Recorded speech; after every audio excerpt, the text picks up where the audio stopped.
lu ngadepinnya itu tim-tim yang berbeda-beda lagi. Karena nggak cuman balik lagi posisi mungkin seperti halnya Homeboyz dan juga 69 kali ini yang berdekat-dekatan, timing pun juga menjadi perhatian untuk mereka semuanya. Dan kita sudah bisa disajikan dengan first blood harusnya yang sudah bisa dikantongi oleh Sondara. Ya, Sondara yang juga di-mention sama Kak Junior ya dari awal muncul, Sondara wajib banget untuk bisa bermain untuk di next stage-nya. Dan kita lihat lagi dari pembahasan mungkin yang di sinergi dibahas sama Kak Junior, Sondara itu ada potensi yang mirip-mirip sama Old Microboy yang dibahas sama Kak Junior. Ya, sudah gue tulis bahkan itu di tanggal 22 Januari 2000. 2025. Oke. Gue mau menulis prediksi di situ. Bagaimana Foxy cepat atau lambat dia bakal mengeluarkan skill giftednya, tinggal dikasih jam terbangnya atau gimana juga nanti. Kemudian juga kita akan melihat power dari old player kita tadi seperti Microboy ataupun RRQ Senior. Itu adalah dua pemain kasarnya support lah ya terbaik di masanya saat itu, dan kita akan melihat di muka antara Federales ataupun Sondara. Gue lihat Sondara ini adalah sosok yang tenang sebenarnya, dan itu rada-rada mirip lah dengan Microboy. Microboy itu nggak cuma masalah mekanik, tapi ketenangan itulah yang membuat dia jadi bisa adjust masalah Luxy-Zuxi yang terlalu bawel, terlalu cocot, terlalu ribut gitu. Dan Ryzen juga tenang, dia bisa adjust yang tenang sama yang Balancing rewel. lah. Iya, balancing. Itu yang sosok yang jarang sekali ditemukan, dan gue melihat itu ada potensi di Sondara ataupun Federalis. Tapi Federalis dulu yang bisa ternyata adjust dan juga membuktikan. Dan orang-orang juga banyak akhirnya menilai Federalis itu adalah sosok seperti Ryzen. Tapi silahkan untuk dibawakan dulu antara Strike dan juga Time Entertainment. Iya, ini ya Strangers dan juga TEM bertemu satu sama lain dan ternyata berhasil untuk mendapatkan satu pemain, satu nama dari Strangers dijadikan dua kali ini. Hanya meninggalkan dua pemain aktif saja dari tim Strangers, dan bold statement yang dikeluarkan.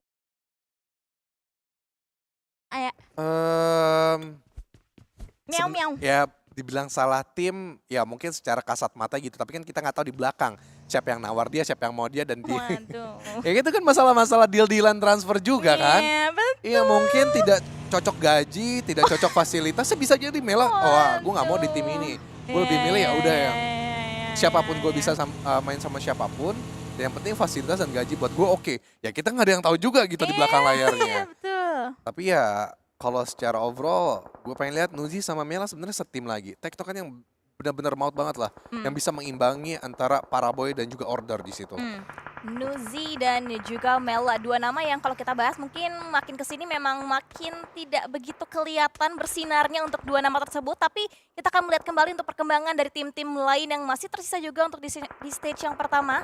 Dari The Xavier, satunya ter-knockdown, nampaknya akan sulit untuk mereka bisa merangkak masuk ke dalam area pesisirnya. Ternyata sudah dijagain oleh dua tim yang berbeda. Semua mata memandang ternyata Osya kali ini juga ikut diamati pergerakannya oleh seorang Syamil dan tim Homeboyz. Wah, rame banget ini dia ya, timing yang begitu kalau kata orang Sumsel diucain lagi sama semua tim yang berada di sekitaran perairan ini. Osja TH dipancing terus-terusan, gak dibiarkan kemana-mana. Homeboyz gak mau ketinggalan, gak mau kehilangan kesempatan untuk bisa mendapatkan eliminasi poin sebanyak-banyaknya menuju ke arah depan sana. Gak cuman Osja TH dan juga Homeboyz, The Xavier, tadi Voin Dangke pun juga melihat menuju ke arah yang sama. Karena memang sekali lagi posisi mereka berada berdekat-dekatan. Di Xavier yang tadinya menjadi salah satu kontender kuat, mereka pun juga udah mulai di-press. Masalahnya kita harus tahu, di Kepulauan Alpha atau di Camp Alpha ada tim Bigetron pula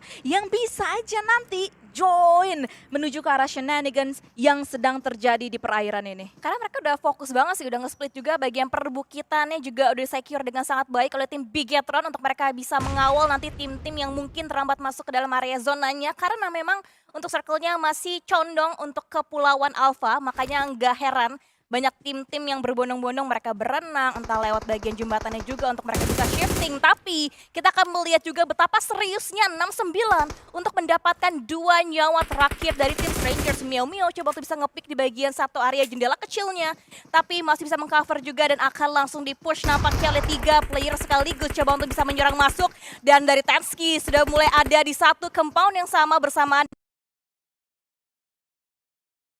mereka bisa untuk reset knowledge mereka, tinggal satu pemain yang dilontarkan satu granat, low HP, pixel HP tersisa dari Mela, langsung di rush, langsung dimajuin di kerangkeng, tok tok tok, assalamualaikum, menuju ke arah rumah dari seorang Mela, masih dicari di ujung sana, and it's about time Mela out of the game.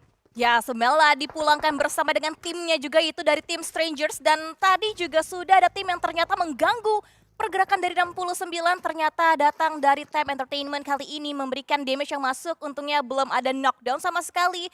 Dan ini sebagian tim semuanya sudah merata menyebar ke Pulau Alpha. Tapi satu tim Secret, mereka benar-benar rotasi jauh banget ke Junior lewat bagian area sisi utaranya.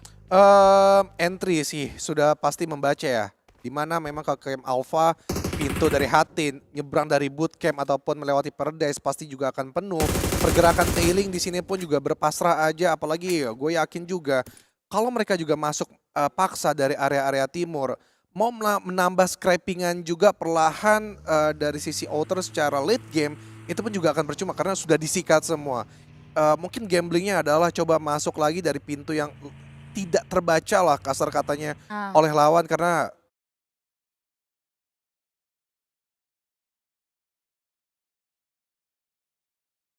juga dari Voin Donkey sudah terbaca juga di habit mereka kemarin adalah di PMGC juga kurang lebih sama. Hatin mereka jaga sisi-sisi dari jembatan yang akan entry dari Tatmokau dan juga Paradise. So itu dimanfaatkan oleh tim Secret dan great untuk analis mereka bisa membaca habit antara Bigetron dan juga Voin Donkey. Knowledge timing ya yang perfect sih untuk saat ini, karena at least bagian sekitaran camp Alpha-nya ini udah at least geser lah dikit gitu dari tim BTR, sehingga masih ada wiggle room yang lumayan besar untuk dimanfaatkan oleh pemain-pemain tim Secret ini. Tapi gue seneng bagaimana split yang dilakukan oleh Voin Donkey sampai detik ini juga ya, Wen, di menit ke-8 sampai ke-9 ini mereka masih menginvestasikan salah satu pemain mereka. Ini adalah spoiler untuk kalian semuanya atau kisi-kisi, yakni seorang Veksi, untuk bisa jaga-jaga di bagian hatinnya ya, untuk mengirimkan sinyal atau informasi menuju ke arah 3 pemain yang lainnya dari tim Voin Donkey yang udah gerak sedikit demi sedikit menuju ke arah dalam circle. Ya, split 3-1 yang sedang diterapkan oleh tim Voin Donkey ID untuk saat ini. Tapi kita lihat juga dari elimination phase-nya tim RRQ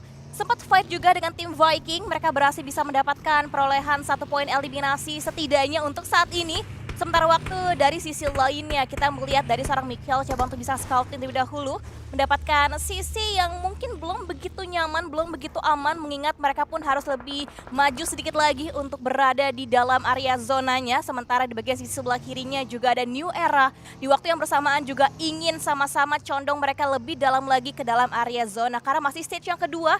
Masih lebar banget sebenarnya untuk area permainan mereka, mungkin mengingat karena masih dibagi dengan 3 pulau, 3-3 yang masih masuk, masih ada beberapa tim yang terjebak di pulau asalnya mereka. Timingnya sih keluar dari tambang 2 tim yang tadi dimention sama Windy ya, New Era dan juga tim Magna Sports Club. Ini kalau misalnya ada Vampire, rata dua-duanya nggak sih Gus menurut? Di Ruin sih, ini makanan mereka banget gitu masalahnya. Dilihat dari power sekarang dari Ruins tergantung ya, kalau ada Mormon, menurut gue cukup meyakinkan dengan Mormon karena trapping granatnya cukup efektif. Sebenarnya nggak trapping sih, attacking granatnya dia efektif. Tapi kalau buat defense, gue yakin juga Mormon pun juga bisa melakukan hal yang sama. Trapping yang cukup on point sehingga membuat tim-tim yang ada di sekitaran Ruins agak slowly pergerakannya. Namun Talon sudah melakukan aktivitas juga. Silakan Dona dan juga Windy. Ya, terima kasih Junior atas lontarannya. Tapi ini dia nih yang gue mention tadi, posisi dari tim Vampire karena memang mereka nggak ada bertanding untuk kali ini ya, Win. Ini diisi oleh tim Talon. Jadi kayak sebenarnya yang pengen gue lihat adalah agresinya Talon ini akan seperti apa, ngelihat adanya 2 mangsa sebenarnya yang timing rotasinya itu bareng-bareng, New Era dan juga tim Magna Esports Club, di mana mereka sekarang saling lihat, saling at least nyicilin HP terlebih dahulu lah ya. Jadi di sana lah yang gue lihat ada peluang untuk tim Talon itu ngerecokin 2 tim ini. Karena memang impact dari Vampire sebesar itu sih, kalau misalnya emang Ruinsnya kosong, kayak banyak banget tim-tim yang mungkin diberikan keuntungan untuk bermain lebih leluasa lagi, mengingat juga zonanya menguntungkan bagi mereka. Tapi Kayaknya dari tim Magna mereka terlebih dahulu untuk mengambil inisiasi lebih cepat dibandingkan yang lainnya, meninggalkan untuk tim New Era dan juga Talon yang masih berada di bagian kepulauan yang lain. Sedangkan dari seorang Snipe kali ini, coba untuk melihat sedikit, dia mengutarakan niatnya untuk mendapatkan sebuah knockdown ke bagian player tim Magna yang masih terhambat, yang masih berada tepat di bagian ujung jembatannya untuk bisa dilihat juga satu sama lain, memberikan backup juga pastinya. Dan dari sisi tim RRQ sejauh ini baru mendapatkan 1 poin eliminasi. Terlalu overthinking sih menurut gua tim Magna ini. Kayak mereka dapat serangan dari si New Era dari tadi kan. Terus udah berhasil nih crossing jembatan. Tapi masih mau nahan di bagian sekitaran choke point juga. Well, mungkin emang masih mau jaga-jaga di bagian belakang ke arah New Era dan juga Talon, which mereka udah tahu knowledge tersebut. Jadi mungkin itulah yang sekarang mereka lakukan step by step juga supaya nanti di depan mereka which ada tim Secret tadi yang udah mulai touchdown di bagian sekitaran Camp Alpha itu bisa ngehalau atau ngehadang pergerakan dari tim Magna sendiri. Sementara waktu dari tim Secret yang tadi dimention sama Windy, tim Secret RRQ yang dimention sama Windy barusan, mereka menjadi tim yang paling terbelakang ya in terms of rotasi dan juga lokasi untuk saat ini masih di bagian outer dari circle, di selatannya Ruins. Di depan mereka ada banyak sekali tim atau layering yang harus mereka kupasin satu persatu jikalau nanti mereka mau melanggeng dengan enak menuju ke arah Pulau Alpha. Atau sekali lagi tadi Windy juga sudah mulai mention sedikit karena memang masih terbagi menuju ke arah pulau-pulau yang lainnya, banyak sekali yang di daerah Ruins ini sedikit ngecok terlebih dahulu ya atau nungguin terlebih dahulu, tapi tidak sepertinya dengan tim Voindanki dan juga tim BTR. Mereka berada di bagian ujung-ujung, tapi kali ini sekarang mereka berada berhadapan-hadapan. Ini kayak waktu awal dari minggu-minggu pertama gak sih yang dari Bigetron lagi fight sama Alter Ego, dari Vowin coba untuk jadi third partinya juga walaupun emang gak benar-benar dapat climax-nya tapi tidak dapetin beberapa poin eliminasi. Tapi kita hentikan dulu pembicara untuk Boy Donkey ID mengingat dari tim RRQ juga sedang berjuang untuk kembali menaklukkan dari anggota player tim New Era. Ada sebuah kokangan granat yang coba dimasukkan ke dalam satu area yang ditempati oleh seorang lapar, tapi granatnya masih bisa dielakkan begitu saja, bahkan granat follow up yang menjadi pengakhir jalan bagi New Era kali nampaknya berhasil dieksekusi dengan maksimal oleh tim RRQ. Vikings barusan ya, yang dilihat sama tim Seltom DJ Alliance juga. New Era juga dilihat, tapi masih ada beberapa pemain yang masih tersisa di ujung situ tuh, di bagian ujung dari jembatan sendiri. Tadi sih kayaknya ada beberapa pemain yang terknockdown, tapi masih bisa diselamatkan. At least kayaknya dari bagian medium mapnya masih ada 3 pemain yang tersisa. Cuman kita bakalan lihat karena emang di sini stage yang keempat geser sedikit ke arah bagian kanan ini. Menurut gua tim Magna yang tadi udah crossing menuju ke arah jembatan sih udah mulai puyeng kayaknya ya. Cuman ini dia pemain dari tim New Era yang berdekatan ternyata masih dengan 4 punggawa mereka. Dengan keributan yang terjadi antara tim RRQ dan juga Vikings tadi udah mulai colek-colek ke arah tim Talon pula. Dan Talon kali ini yang akan menjadi gatekeeper handal di bagian pojokan zona. Berarti keputusan yang baik ya untuk Talon, mereka tidak langsung berlomba-lomba untuk nyebrang langsung ke Pulau Alpha seperti apa yang dilakukan oleh Magna. Tapi what happened to Bigetron? Langsung ditaklukkan oleh Vampire kali ini. Semua playernya di wipe out, dipulangkan semua ke lobby. Bigetron sudah gugur dan kita masih melihat kembali pertarungan dari kedua belas tim yang masih ada untuk saat ini. Boy dan Donkey ID tidak mulus memang jalan yang mereka laluin. Mereka bertemu dengan macam banyaknya halangan yang terutama kali ini harus mereka laluin adalah dari tim Magna. Dan lihat yang dilakukan oleh seorang Potato, coba untuk bisa melakukan sebuah scout untuk mencari informasi yang lebih mendetail lagi. Tapi ada satu player dari tim Magna yang coba untuk bisa crawling back lagi untuk meminta pertolongan untuk segera di-revive. Oh my god, crumbling down pemain-pemain dari tim Voindanki. Tapi masih ada Zeta di sini. Akankah dia touchdown di bagian ujung dari perairan tersebut?